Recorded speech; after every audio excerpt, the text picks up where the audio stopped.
Champagne, secrets, and lies. I was halfway through my champagne when his wife showed up at our table, smiling like she'd just won an award, and handed me a bouquet of lilies. "Mind if I join you?"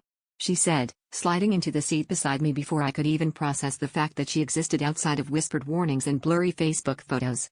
My boyfriend, her husband, froze, glass poised midair, caught between us like a deer blinking in headlights.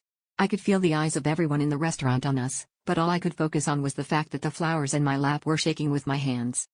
She leaned in, her perfume overpowering the cheap vanilla candle on the table, and said, "I figured it was time we stopped pretending."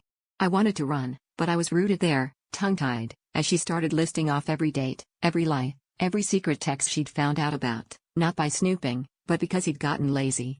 She'd known about me for months, apparently. "I thought he'd get tired of you and come home," she said, her eyes boring into mine, but then I realized he's just tired of himself. My boyfriend tried to talk, but she cut him off. "You're not the only one," she said, and suddenly a waiter arrived with another bouquet, this one for her. Her phone buzzed, and she flashed a message on the screen, a picture of him with yet another woman, time-stamped last Friday. "You think you're the problem?" she said to me. "He's collecting us. Like souvenirs." She didn't cry. She just looked exhausted, as if she'd finally dropped a weight she'd been carrying for years. I stood up, flowers clutched in my fists, and realized I wasn't angry at her, or even him.